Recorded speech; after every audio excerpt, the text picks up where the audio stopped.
parents, grandparents, and staff members. We're here today to see who is the best speller at Forest City Elementary School.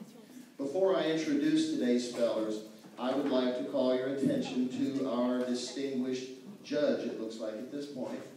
Mr. Bennett will be here in a little bit. Can we have a round of applause for Mrs. Sandler?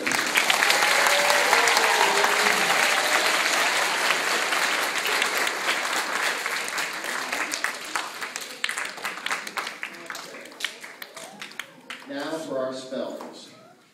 The students drew cards just a little bit ago to see where they would sit so that we would have random seating.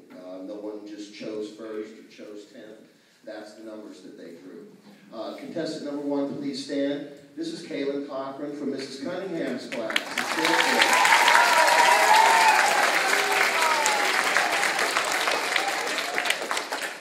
Okay. Speller number 2 is Alyssa Moreno from Mrs. Walton's class.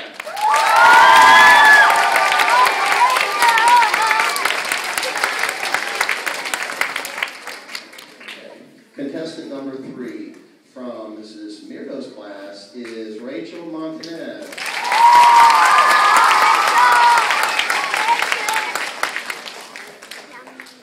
Contestant number 5 from Mrs. McFadden's class, Caleb Fabre.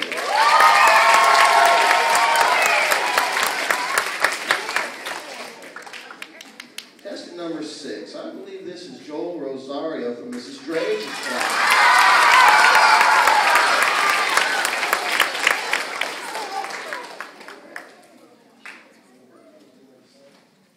Contestant number 6 is Victoria Barber from Mrs.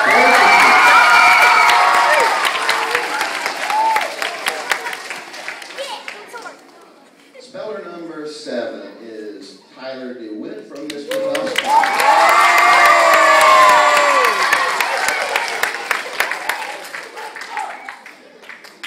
Contestant number 9, we're almost done, is from Mrs. Ager's class, Camille. Oh, excuse me, I skipped somebody. Let me back up.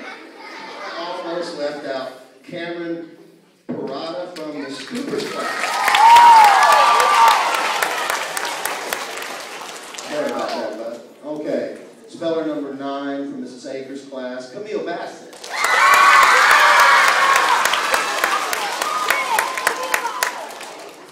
And last but not least, speller number 10 from Mrs. Cooper's class, Juan Moscoso.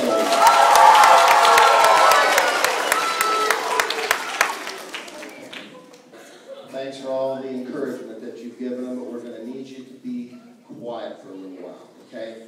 I don't know how long it's going to last. If it seems to last very long, we might take a little break and you can stand and stretch, but I think it's going to be shorter than it has been the last couple of years. Let me go over, first of all, the B progression. In other words, if a student wins here, they're going to go to the county B, which is in February. It'll be up at the county office in Sanford, Florida. If you were lucky enough to win there, you would go to the state B in Tallahassee, which is our state capital. And if you were lucky enough to win there, you would go to the national B in Washington, D.C., which is a pretty good deal, okay? But let me caution you.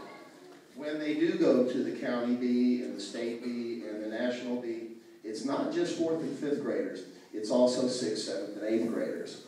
So it would be pretty tough, not impossible, for an elementary school student to beat a middle school student. But just think, this is good practice for you because in a couple of years, some of you next year will already be in middle school. So one more round of applause for these spellers, please.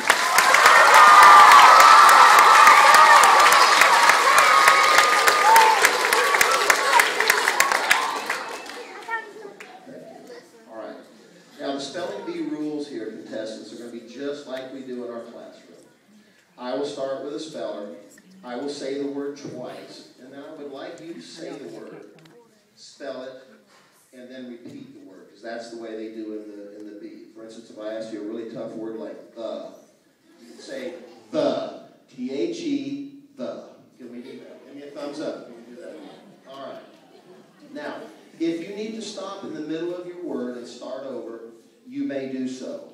However, any incorrect letters that you give on your will count as an incorrect response, even if you spell the word correctly on your second try. Is that understood? So I'm encouraging you to think before you let the letters out, because you can't pull them back in when you give a wrong. Okay? All right. When you have completed spelling your word, the judges will ring a bell to signal a correct spelling. Thank you, ma'am. All right? And if that happens, you will remain on stage. If you do not hear the bell signal, then your response was not correct, and you may join your classmates when we give a round of applause each time a person steps down. Because remember, you are all already winners. Even if you do not win today, you are the 10 best spellers out of about 300 kids at this school. So that's wonderful. Okay, hold on. I'm hearing some talkers out there. Okay. I wish you all the best of luck. And remember, I will ask the first person to spell a word, and if they spell it correctly, the next speller will get a new word. If the first speller is incorrect, then you will be given that same word, just like in the classroom. Therefore, I encourage you to be thinking about the word as your neighbor spells it, because it could be coming to you. Okay? Here we go. The first word.